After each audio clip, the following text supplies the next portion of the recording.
নামাজ পড়ার সময় কি আপনার মনে দুনিয়ার সব রকম চিন্তা মাথায় আসে? কয় রাকাত পড়লেন, সিজদা কয়টা দিলেন, এসব কি ভুলে যান?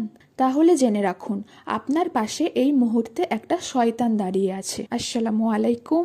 আজকের ভিডিওতে আমি আপনাদের জানাবো কিভাবে এই শয়তানের ধোঁকা থেকে বেঁচে নামাজে মনোযোগ ফিরিয়ে আনা যায়। কিভাবে এই শয়তানকে জাস্ট 4টি সহজ উপায়ে চিরতরে নামাজ থেকে দূর করবেন। নামাজে মনোযোগ না থাকা, সন্দেহ তৈরি হওয়া, যেমন অজু ভাঙলো কিনা, তোমার অমুক কাজ বাকি, তমুক কাজ বাকি, যে বিষয়গুলো আমাদের জীবনে কখনো মনে পড়ে না, সেগুলো নামাজের সময় মনে পড়ে যায়।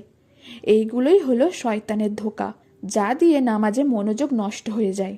একদিন উসমান ইবনে আবুল আসরাদি আল্লাহ আনহু রাসূলুল্লাহ সাল্লাল্লাহু আলাইহি ওয়াসাল্লামের কাছে অভিযোগ করলেন, হে আল্লাহর রসুল, শয়তান আমার নামাজে মনোযোগ নষ্ট করে দেয়। রাসূলুল্লাহ সাল্লাল্লাহু আলাইহি ওয়াসাল্লাম বললেন, ওটি একটি শয়তান, যাকে খিনজাব বলা হয়। খিনজাব হলো নামাজের সময় মনোযোগ নষ্টকারী একটি বিশেষ শয়তান, যা কিরাত ও নামাজের রোকন নিয়ে সন্দেহ তৈরি করে।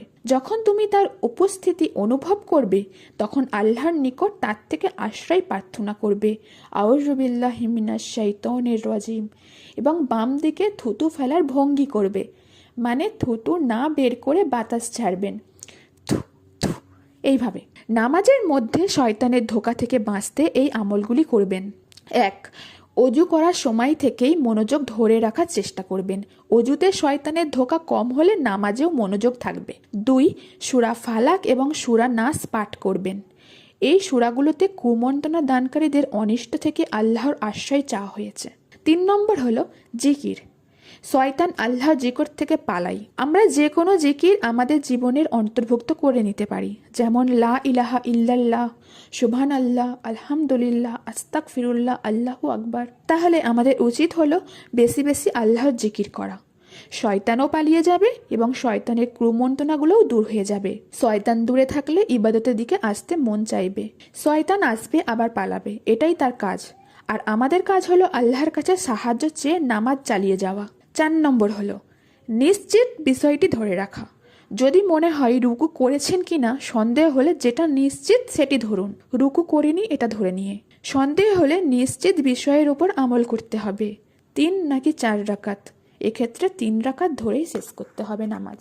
আমরা কি পড়ছি তার অর্থ যদি জানি, তখন শয়তান মনোযোগ ঘোরাতে পারবে না। তাই আমাদের অর্থ বুঝে নামাজ পড়ার চেষ্টা করতে হবে। এর সাথে আরেকটি বিষয় আছে, আর তা হলো মৃত্যুর চিন্তা। এমনভাবে নামাজ পড়ুন যেন এটি আপনার জীবনের শেষ নামাজ। এই ছোট্ট টিপসগুলো আজকের নামাজ থেকেই চেষ্টা করুন এবং ভিডিওটি আপনার পরিবার ও বন্ধুদের সাথে শেয়ার করুন সদকায়ে জারিয়া হিসেবে, এবং সাথে প্রিয়জনকে শয়তানের ধোঁকা থেকে বাঁচাতে এই ভিডিওটি অবশ্যই শেয়ার করবেন। এই রকম ইসলামিক ভিডিও দেখার জন্য সাবস্ক্রাইব করে সাথেই থাকুন। আল্লাহ আমাদের মনোযোগের সাথে নামাজ পড়ার তৌফিক দিন।